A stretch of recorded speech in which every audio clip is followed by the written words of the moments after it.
Dramatic level पर भी देखें तो आज पाकिस्तान आज अलग थलग पड़ा है और पूरा विश्व आज लगभग भारत के साथ कुछ देशों को ही अगर छोड़ दें तो पूरा विश्व आज भारत के साथ आज पूरी तरीके से खड़ा है। यूनाइटेड नेशन में पाकिस्तान जैसे आतंकवादी देश या बिल्कुल अलग थलग हुए।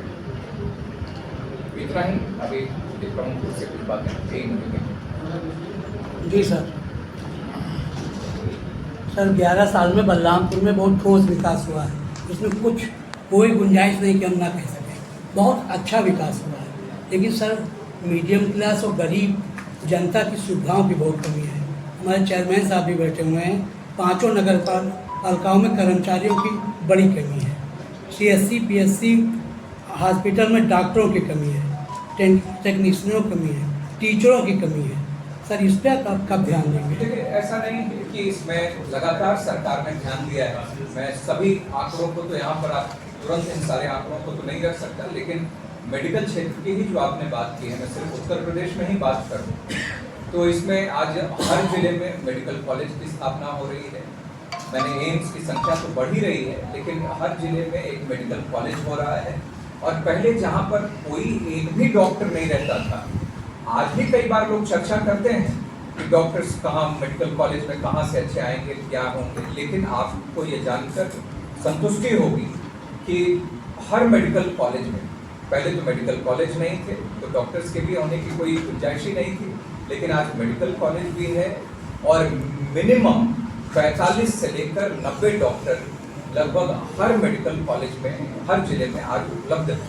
तो हर क्षेत्र में काम किया है। जहाँ पर कोई कमी आती है लगातार सरकार उसको ठीक करने की कोशिश कर रही है और इसमें भी करे। ये एक सवाल मैं पूछूंगा, सेंट्रल गवर्नमेंट पे जो आप बता रहे हैं, तो राहुल गांधी जी का ये बयान आया है कि विदेश मंत्री बता नहीं रहे कितना नुकसान हुआ भारत को, कैसे देखते हैं? देखिए, राहुल गांधी को ये जानने में कोई ये हमेशा वो सबूत मांगते हैं। हालांकि इस बार तो पूरे विश्व ने आज ये देख लिया है कि कैसे जाबाज तरीके से हमारे और सटीकता के साथ हमारे सेना के एयरफोर्स के जवानों ने जो काम किया पूरे विश्व ने देखा है। और राहुल गांधी की बात क्या करें, ये राहुल गांधी तो हमेशा ये जब आतंकवादी मारे जाते हैं तब भी रोना रोते हैं और पाकिस्तान के ऊपर जब कोई कार्रवाई होती है तब भी ये देश के लोगों के साथ, देश की सेना और सरकार के साथ खड़े होने के बजाय ये पाकिस्तान के नुकसान की चिंता उनको ज़्यादा होती है। तो उससे कोई उनकी बातों को कोई गंभीरता से नहीं लेता। और हमारे और सबसे बड़ी बात है कि जो हमारी सेना के तीनों विंग के लोगों ने जब प्रेस कॉन्फ्रेंस किया है और उन्होंने जो कहा है, पूरा देश अपने उन लोगों के साथ खड़ा है, हम सेना के उन बातों के साथ खड़ा है, जो वो कहते हैं हम वो मानते हैं। लेकिन राहुल गांधी किसकी सुन रहे हैं ये किसी को नहीं पता।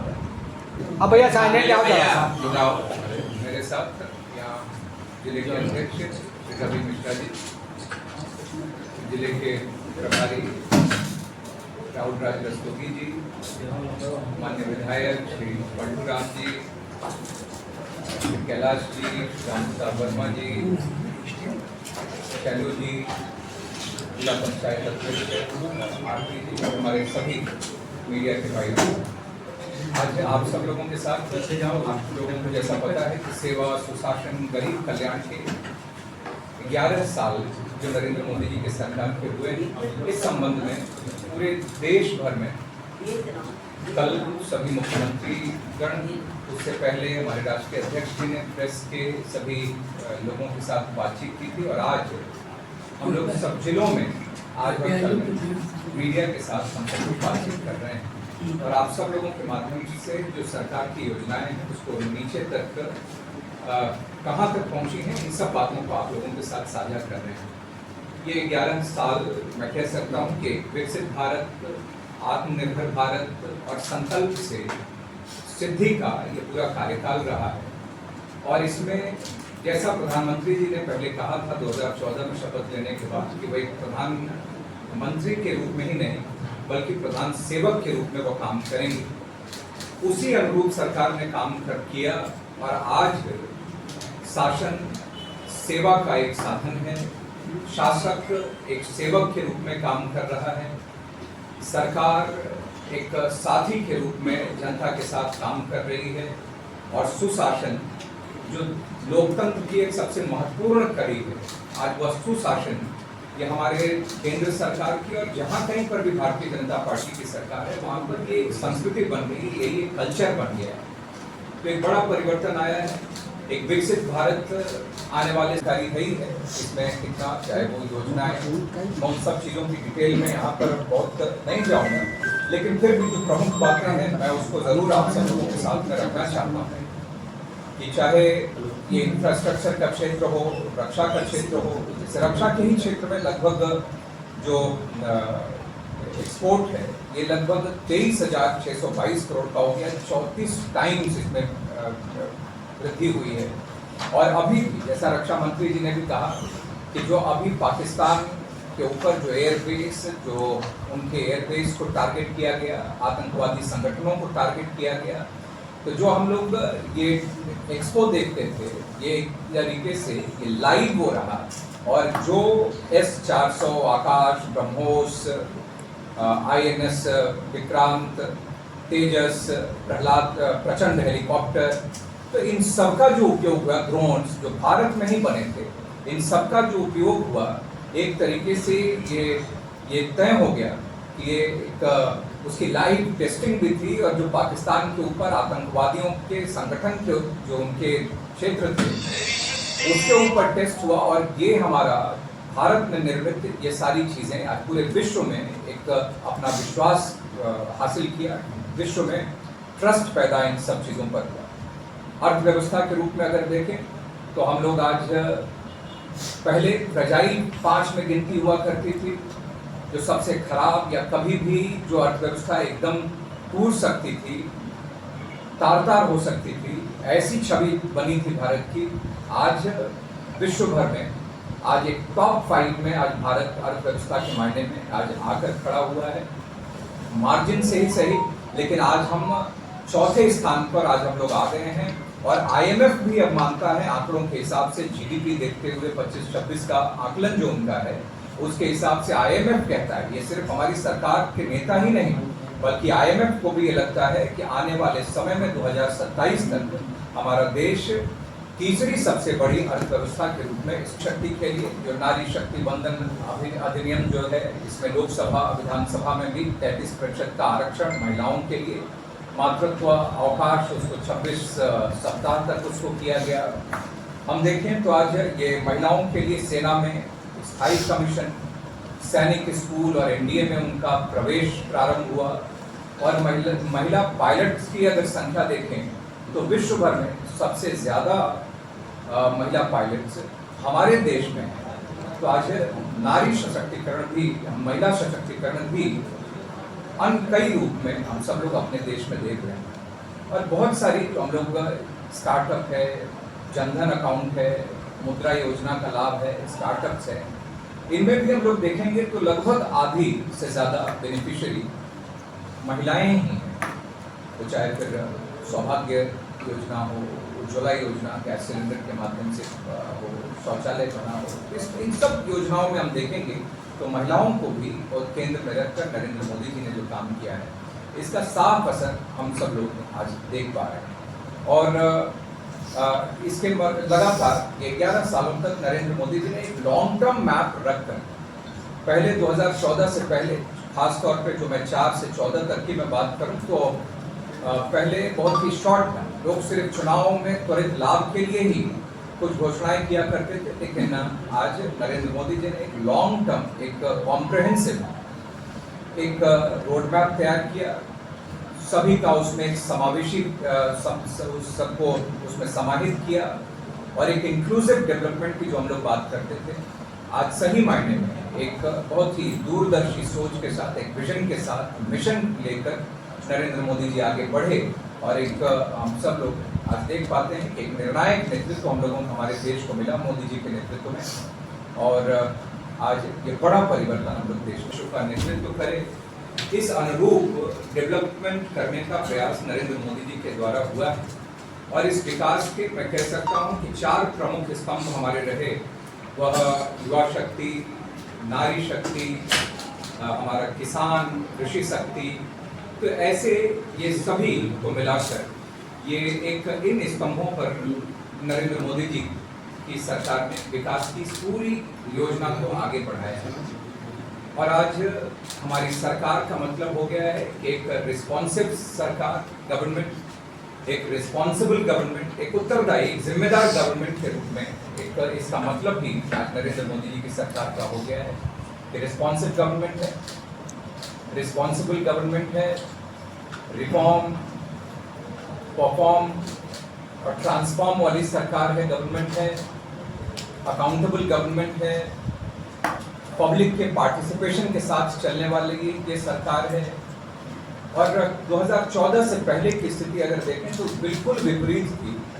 सरकार में बैठे हुए लोग जनता के साथ बिल्कुल भी उनका कोई कनेक्ट नहीं था। तुष्टीकरण की राजनीति हावी थी, भ्रष्टाचार, घोटाला, यही सब 2014 के पहले था। और पूरे विश्व भर में भी भारत की छवि ऐसी ही कुछ बन गई थी। लेकिन आज अच्छी नीयत के साथ बनाई गई नीतियां हैं जो भारत को आज विश्व में अन्य देशों से अलग भी करती हैं, मजबूत भी करती हैं। और राष्ट्र प्रथम का जो हमारा ये जो संकल्प है यह आज प्रबल रूप से सभी लोगों के सामने। डिजिटल इंडिया, टेक्नोलॉजी के क्षेत्र में हम सब लोग आगे बढ़े, उसका प्रदर्शन हम लोगों ने कई जगहों पर देखा है। लेकिन डिजिटल लेन देन में 49% जो विश्व भर में जो उससे लेन देन डिजिटल रूप से होता है, उसमें 49% लगभग आधा हमारे देश से यह होता है। यूपीआई से लेन देन लगभग 24 लाख करोड़ से भी ज़्यादा का हुआ। मोबाइल यूजर्स की संख्या 116 करोड़ हुई। इंटरनेट यूज जो 2014 में लगभग 26 करोड़ लोगों किया करते थे, आज आते आते 2024 आते आते 285% की वृद्धि हुई है। और लगभग 97 करोड़ लोग आज सीधे इंटरनेट का उपयोग आज करने लगे। आज डीबीटी के माध्यम से 44 लाख करोड़ का अमाउंट ये सीधे बेनिफिशियरी के अकाउंट में आ गया। लोग चर्चा क्या करते थे कि जनधन अकाउंट खुलेगा तो इसका क्या लाभ होगा, कैसे ये जनधन अकाउंट होगा, तो कहाँ पर कौन कैसे बेनिफिशियरी तक पहुँचेगा। लेकिन इसके माध्यम से जैम की जो ये ट्रिनिटी बनाई, जनधन, आधार और मोबाइल के साथ साथ, इसके माध्यम से आज ये लीकेजेस बंद हुए हैं। सरकार जो फंड देती है, जो पैसा देती है, जो सब्सिडी देती है, वह सीधे जो बेनिफिशियरी है, जो ज़रूरतमंद है, जिसके पास जाना चाहिए, बिना किसी लीकेजेस के आज वहाँ तक ये पहुँचता है। ये बहुत बड़ी उपलब्धि आज हमारे सर्विंग बिजनेस में भी हमारी रैंकिंग 142वें पर 143वें पर हुआ करती थी। लेकिन आज ये रैंकिंग भी हमारी 62-63 पर हमारी रैंकिंग आ गई है। अभी हमने देखा कि मध्यम वर्ग के लोगों के लिए भी, परिवारों के लिए भी जो इनकम टैक्स के स्लैब में भी बदलाव किया गया है। और लगभग 12.75 लाख तक को इनकम टैक्स से मुक्त किया गया है।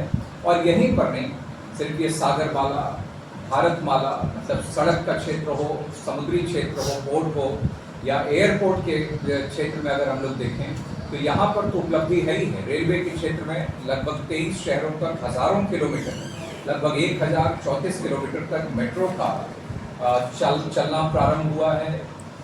लगभग 99% गाँव की कनेक्टिविटी हो गई है सड़कों के माध्यम से। एयरपोर्ट्स की संख्या लगभग 160 पूरे देश भर में पहुंच गई है।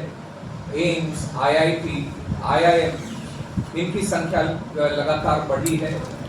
एम्स आज 23 जगहों पर आज बहुत काम कर रहा है। तो हर क्षेत्र में मैं कह सकता हूं कि हम आगे बढ़े ही हैं।